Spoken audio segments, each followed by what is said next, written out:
babies and elderly women have been killed. On the other front, in Gaza as well, there are casualties of the Hamas terrorists that are increasing by the day as the airstrikes continue. To know much more about that, what the ground realities are, and what the Israel government is now planning to do, we have with us Israel's ambassador to India, Ambassador Naor Gilon. Thank you very much, sir, for joining us. At such a crucial moment, I want to begin by asking you, where were you at that particular time when you heard this, and what was your first reaction? I was at home. It was relatively early in the morning because it was a holiday. It was Saturday and a holiday, not by coincidence, of course, they chose it. And in the beginning, the first reports were about rocket attacks, which we are used to periodically. But then, very short after, they started speaking of infiltrations, and I understood that it's a bigger event. It's a much bigger event. My wife now is visiting Israel, and my 4 children and 5 grandchildren, they are all there, and of course, this goes into your mind immediately.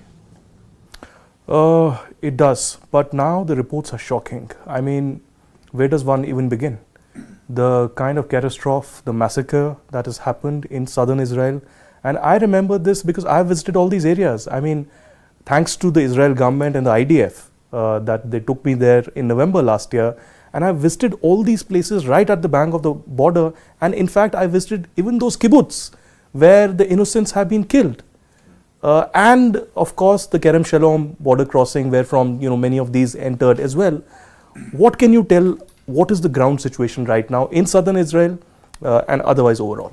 So yeah, what they did early in the morning, they did a dual attack, unprovoked of course, and they went, they shot rockets and missiles, and in parallel they were able to cross the border and infiltrate more than 30 civilian centers, community centers in Israel, different kinds, kibbutz, moshav, cities, and started, it was a ISIS kind of operation, really, merciless, women, children, elderly, they killed whole families, they murdered.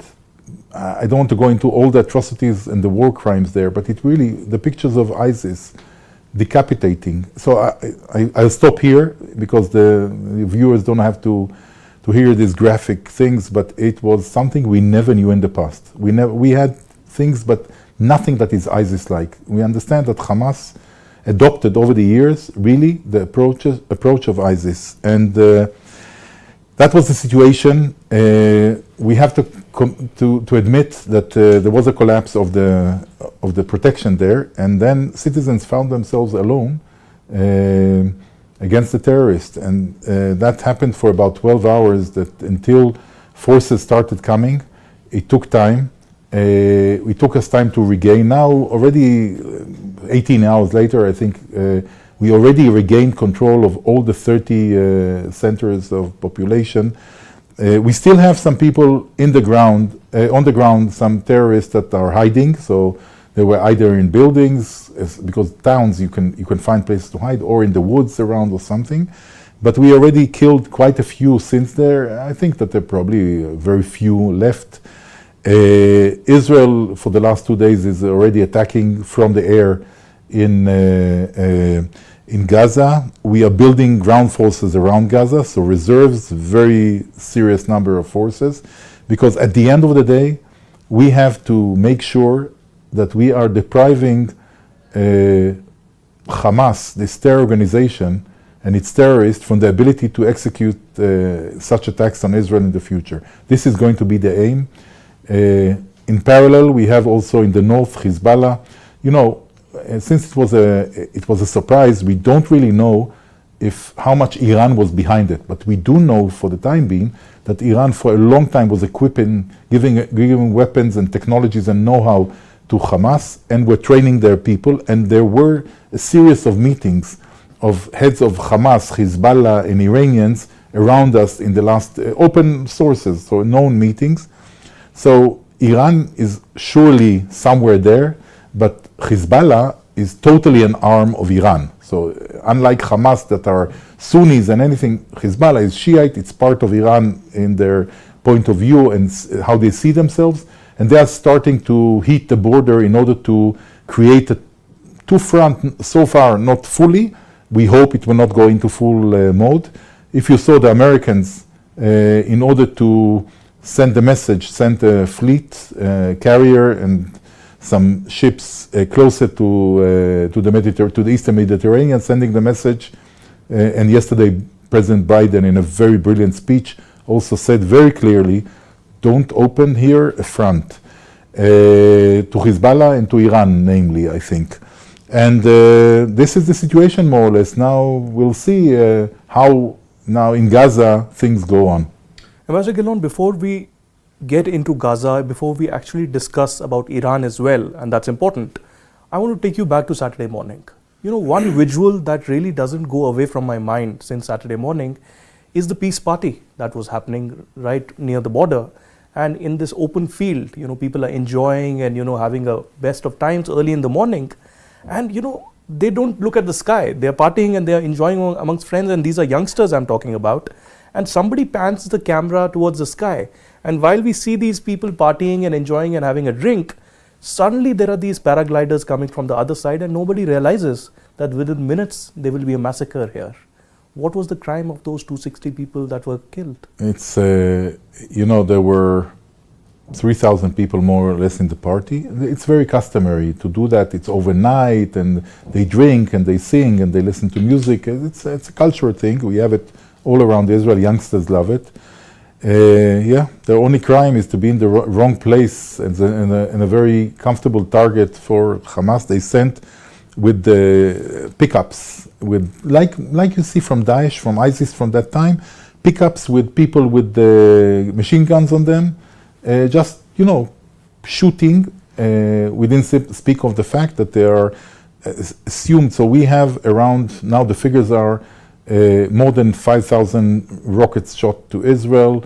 We have about 1,200 casualties, the vast majority, more than 1,000 are civilians, 260 at least from there, many children and whole families that were slaughtered in their homes. And we have the kidnapped, we have abducted. They took also from, I know at least, from a 9-month-old baby, the youngest, to a lady which is close to her 90s. They took people, civilians, into Gaza, also from the party. So those who didn't die, some of those who didn't die were abducted. Some of the young women we saw taken there were from the party, young women and also men. So we have another element that we have to take into account, because you remember that in past encounters with Hamas, they were using their own population as human shields, storing and shooting from hospitals, mosques, schools, wherever there are people, hoping that Israel will retaliate automatically, kill, God forbid, children, and then there will be pressure on Israel to stop. That was the main idea. So, there's the known picture that you see that was done, that Israel is standing, the military is standing in front of the children to protect them, and Hamas on the other side is standing behind the children to be protected by them. You know, this thing. And now they have Israeli, and not only Israeli, we didn't speak of the fact that there are also many, many foreigners. They are in the casualties and in the kidnapped. Many also from South Asia, from Philippines, Thailand, quite a lot, Nepal, both groups. And also European citizenship, quite a few American citizenship, so it's very complicated. And they already threatened to execute them ISIS style. You know, and it might happen. When Israel goes in ground, you might see as a psychological warfare also, and deterrence to Israel to try and do ISIS kind of executions and stuff like that. I cannot exclude that, because we are dealing with ISIS. Ambassador Gilon, I have to be a devil's advocate as well. You know, I'll tell you very honestly that while I grew up in India, you know, I heard stories of Mossad, I heard stories of Shin Bet, I heard stories of the IDF, and their bravery, their courage, their valor, and their intelligence capabilities. You know, it was almost like a Hollywood film, but the reality was that it was happening in reality. The Mossad was actually doing it in real, what we saw in films. Yes. But unfortunately, this event happens, and there's a collapse. why do you think that this kind of an intelligence failure happened? Because only yesterday we got reports that probably there were some communication barriers as well that were set up. Probably there were these secret meetings that were happening. Probably there was this, complete silence of the activities, and nobody on ground, perhaps in Gaza, at least till the middle rung, knew about what was going to happen. So why this intelligence failure, and how will intelligence agencies and security apparatus cope up with this? Well, I agree. I think everyone agrees that there was a major failure there. Exactly 50 years after we had another failure in the 73 in the Yom Kippur War, we will have to look into it. But this is not the time for us to look into the failures. We know how to learn from the failures. We say about Israel that we are very good in preparing to the previous wars. So, it's sometimes you become too comfortable and not alert enough, but I think it will go into the details. Now we are regrouping, we have regrouped already. We turn the pain into anger and to action. And I think this is the important, that's the strength of Israel, the ability to regroup and to learn from the mistakes. And we will learn from the mistakes. But I will tell you, if you speak of Mossad and previous strategies, I do believe that the rule that was set in 1972 after Munich, that no one that is connected to the planning or execution of that will come out clean. I think that we have to persecute them wherever they are, regardless of anything. I mean, it's totally unacceptable that they will be hiding and living comfortably, the leaders of Hamas in different countries around the world, and get asylum. And I think that it's quite clear that we will have to eliminate this organization or its ability to execute again. Eliminate the organization, it's very hard because it's in the hearts of people sometimes, and ideology and religion and very deep. But its operational capability and its leadership, I think they have to be eliminated in a way that they cannot do that again. We have had statements from Qatar and other states saying that they will be mediators. But do you think any kind of mediation is possible at a time? You yourself mentioned how the Hamas spokesperson came out on Al Jazeera and said that for every building attacked, for every airstrike, there will be a hostage that will be killed. And also what you mentioned in the last answer, this hypocrisy of the Hamas leadership actually staying in Qatar, in Doha, traveling in private jets, enjoying life in villas, in farmhouses, and they have all the comforts and luxuries of life. But putting the local population, some of the innocent civilians, Muslims out there in Gaza as human shields, as casualties. We've seen this happening in Kashmir, in our part of the world as well. How do you deal with such a situation? Yeah, it's a complicated situation. It's not even that. You said part of it. They are living in these countries very comfortably. We, Israel, we understood the need to improve the life of the people in Gaza who are really living under the occupation of Hamas. Hamas took over by force from the Palestinian Authority after Israel withdrew totally from Gaza. And they are under occupation, and we try to help the population in the recent years despite terror and threats. We started opening for them opportunities to work in Israel and do some things to improve their lives. So we were trying to improve their lives, and we thought it's both their need and interest and our interest for security to beef up security, because if people are happy, the likelihood that they will support terrorism is smaller. So this is part of the cynicism of using these people, that Israel was trying to help them. Now it will stop. I don't see a situation where humanitarian, or thinking of after such an unhumanitarian act, that we will put a focus again on humanitarian. Because all this philosophy of let's make the life of the people in Gaza better collapsed on us. And this, it's a change of paradigm what's happening here. And I don't know where we are going. It's very hard to say, but it's a big thing. You're saying that it's a paradigm shift. Of course, it's like a historical terror attack. Many are comparing it to 9/11. Some are saying that this is 5 to 10 times what happened in 26/11. And comparing the population of US and Israel, some are saying that perhaps this is twice or thrice bigger than 9/11. But sir, do you think that a ground assault in Gaza is inevitable now? Because, you know, there was an opportunity that was given by Israel in 2005, but continuously we've seen rocket attacks time to time happening from Gaza to Israel. And now this barbaric, brutal terror attack, massacre of innocent people. Do you think that apart from the airstrikes now, there will be a historical, geopolitical and geographical shift in the Middle East that Israel will ensure? I don't know if there will be to your simple question about the ground attack. I don't know. I believe yes, because at the end of the day, our ability to pound from the air is there, but we are trying to get to specific people. We are trying to refrain from hitting unrelated population, and that you can do to a certain level from the air, but not 100%. And on the ground, you have better ability to get to people and do that. So I think this is on that part of on the ground. Yeah, there is I think a shift. You know, people ask a lot about what will Saudi Arabia do now with all the approachment of Saudi Arabia closer, the whole ideas of creating a way from India through the Gulf and Saudi Arabia to the Mediterranean, to Israel and Mediterranean, and all that. I believe, I know, that these extremists, fundamentalists, jihadists, these are the enemies of the moderate regimes.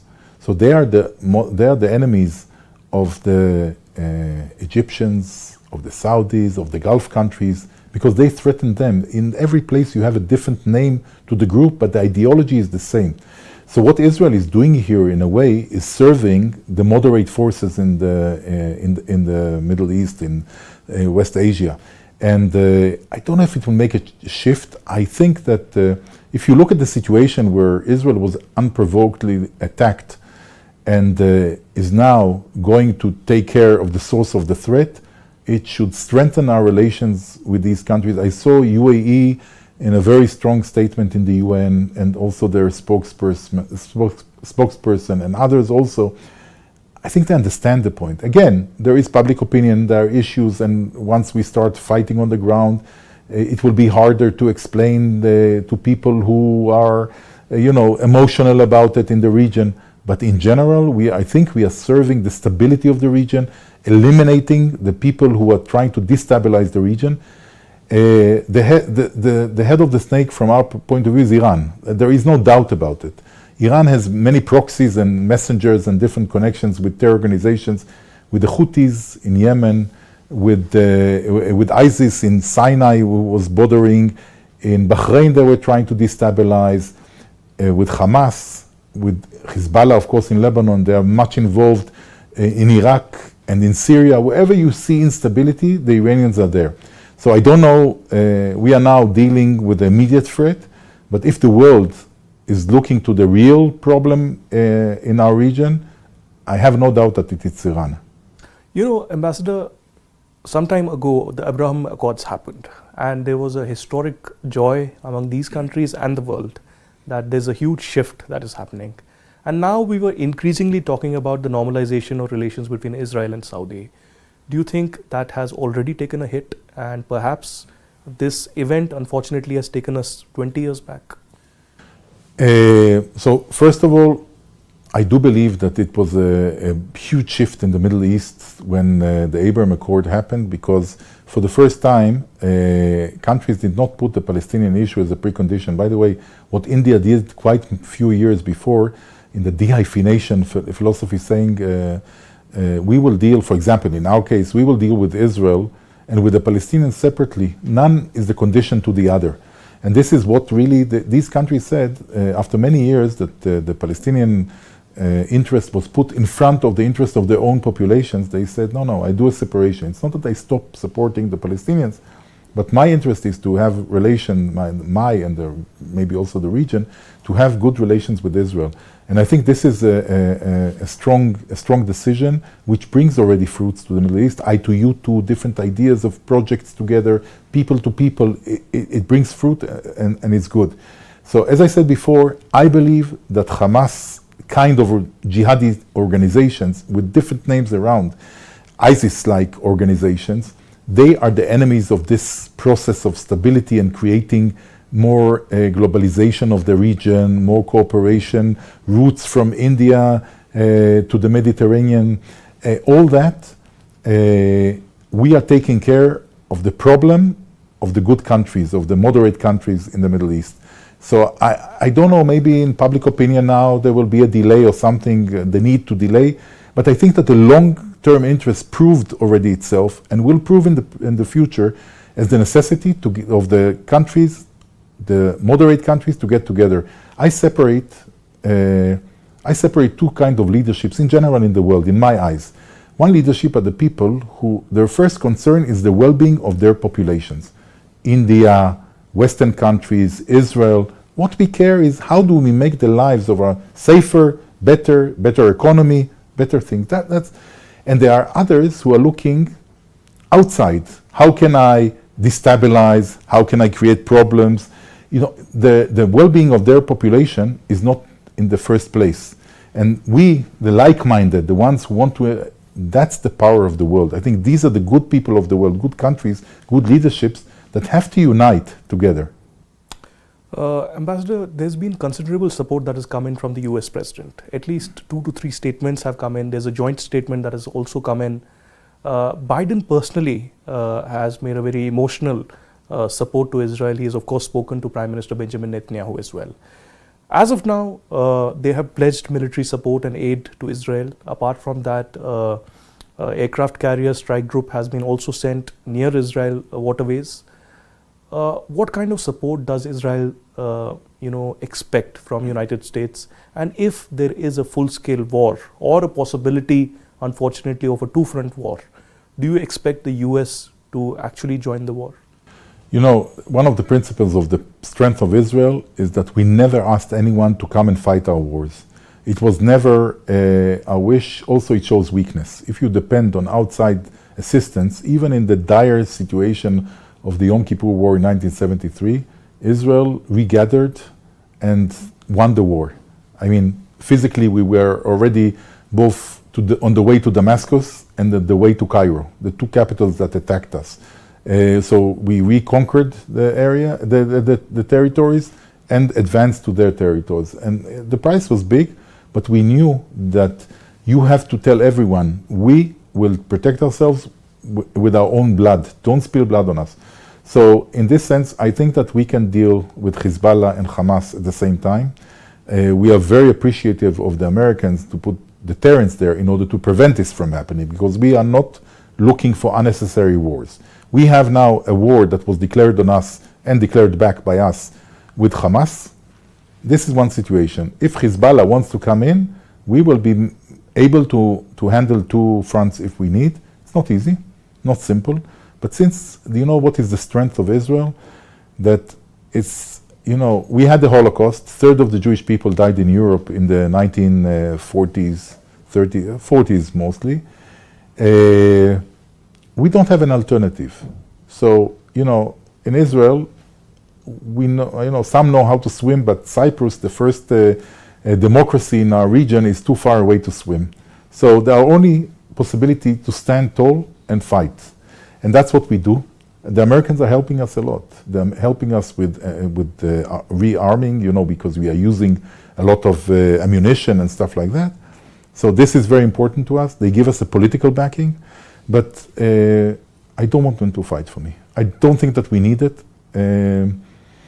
And maybe it's a good opportunity also to say something about India and the support we get from India. I actually wanted to ask that question because, you know, of course, Prime Minister Narendra Modi has tweeted twice. There's a phone call that he received from Prime Minister Benjamin Netanyahu. But I remember from my first visit to Israel, you know, I was standing outside the Prime Minister's office. And Ambassador Mark Regev, who was the advisor, actually came to meet me for an interview. And one thing that he told me has remained with me always. He said that, Aditya, you know, just like the Hindus in India have been, you know, victims of the Islamist terror for years and decades together, we Jews have been also subjected to same amount of human rights violations, atrocities, and unfortunately the world has remained silent. And, you know, he made this comparison, which is true. You know, we've seen that. Indian Prime Minister has been unequivocally condemning terrorism. He has said that we support Israel. What kind of communication is happening between India and Israel right now? And how would you comment on Prime Minister's statement? So I think that it's amazing, nothing short of amazing, the support we get here, starting with the Prime Minister, but going down to, continuing to all levels here. I had ministers off the record calling me because it's not part of the, of the protocol, calling me or sending me text messages, big industrialists, high-level bureaucrats, ordinary people. So we get a huge, huge amount. I've been a diplomat, and this is I think my sixth country that I'm serving in, and the amount of support, of friendship that we get here is really amazing. And never saw social media is, the number of people who write to me, we stand with Israel, I love Israel, I want to come and serve you in the war, to help you in the war. It's an amazing. Is that actually true, that Indians actually have asked you that we want to volunteer? First of all, many in direct messages, but many if you look at follow my Twitter, and people write it to me. I want to volunteer, I want to fight with Israel. Really amazing. Yesterday, I think in Toronto it was, that there was an Indian Jewish event together in support against terrorism in support of Israel. So it's really amazing the support that we get from Indians and from Prime Minister Modi, who his first tweet was around, if I remember well, Saturday. It started 6:30 Israel time, meaning that here it was around 9 o'clock, and I think in the afternoon already, like 4 o'clock or something like that, was already his tweet. So Indian time. So it was really, really fast. At that time, we were speaking of tens of dead. We didn't know that we have 1,200, and the stories of ISIS atrocities and terrible things, it wasn't even there. So even in the initial element of the attack, and I think that, it's amazing. It's amazing to see the friendship. I do agree that we are very, very similar in these things of being always, attacked, having to protect ourselves. It's something that is beyond explanation. I think it's very emotional. The power of our relations, and it's funny because India is 150 times bigger than Israel. Israel is less than 10 million population. The Jews in Israel are 7 million and something people. So but yet the bonds here are something that it's beyond explanation. I think it's very emotional element there that, there was a Pew Research comparative research. I saw it I think a month ago, 3 weeks ago, and they compared like 20, 30 countries, what are the attitudes towards India. And the attitudes in Israel were by far the highest, by far. I mean, it was like 71% with a positive attitude. Other countries, the maximum that they reached was very close to 50. And this is amazing. And I know that also on the other side, it's like that. And why is it like that? We can explain many, many things, but I think it's something that is much deeper. Each one has his own feelings, that not everything is explainable in life. And might I say, the youngsters from Israel, when they go for that mandatory serving in the IDF with the defense forces, they actually come to India for many, many months to enjoy. So yeah, now you're going into the question why. If you speak to Indians and to the Israelis, but you hear so many reasons why. People will tell you because Jews have been living here, one of the only place, or the only place in the world without any anti-Semitism, or for 2,000 persecution of 2,500 years. And then others will speak about the combat in Haifa, that 30 years before Israel was established, Indians were part of the conquer of Haifa and Israel in general from the Ottomans. And others will say that the Jews who lived here then came to Israel at the bridge. And others will say that many Indians feel like Israelis, that they are surrounded by enemies, and they appreciate the fact that Israel is a very small country, very tough, and knows how to protect itself. So each one has his own narrative. And part of the narratives is also the fact that, as you said, for the last maybe 30 years, big numbers of Israelis after military service come here. They go to where we call the hummus trail. Why hummus? Because they opened restaurants there that sell hummus and falafel and Israeli food for them, to serve them, some by Indians, some by Israelis who stayed here, and different very funny stories. But now we have already the second generation, so the parents are bringing their children, and this is not regular five-star hotel tourists.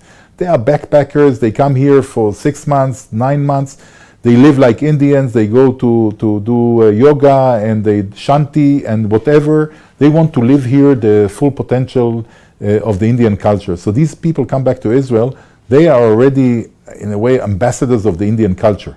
They come back again and again. So this is another, I think that's part of the explanation why in Israel, one of the reasons there is so much sympathy towards India. And I think another thing that is very much in common between our cultures is the value of the family, the centrality of the family in the lives, and also the centrality of the food in the family. Yeah. So we are both like that. I mean, every family gathering in both our countries or every wedding is around food. All the rest is nice, but food has to be there in big quantity, good quality. I've experienced that in Israel, no doubt. But one final question before I let you go, sir. You yourself touched upon this, that there's a lot of narrative war that happens. Now that Israel has decided, and I want you to answer that, is your final objective now not just a response, but elimination of Hamas from Gaza?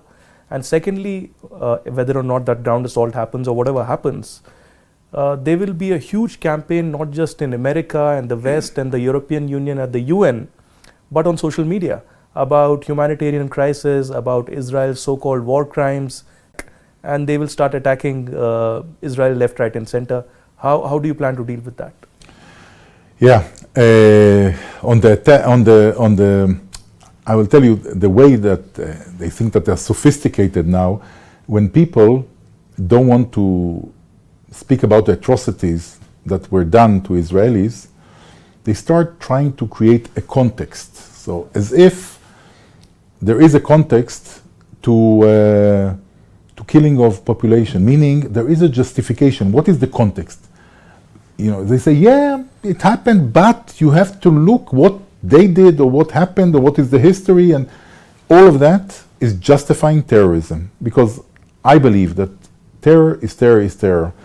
There is no justification in the world for ISIS-like butchering of people, decapitating, killing children, kidnapping. It's war crimes, it's crimes against humanity, it's utterly disgusting. And the idea that you put it in a context, so you have to understand what brought them. Nothing brought anyone to kill children in their beds. There is no justification whatsoever. And this is part of the problem. We know already, look, Israel is one country, very small in the world. We are always the biased against us in the UN. We know that in the past there were 50 Muslim countries more or less in the world, that it was automatically with the Arab side.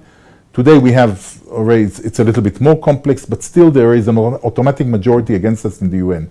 No one in the UN, no one in the international community can stop Israel from making sure that Hamas is not going to have this ability to attack Israel again.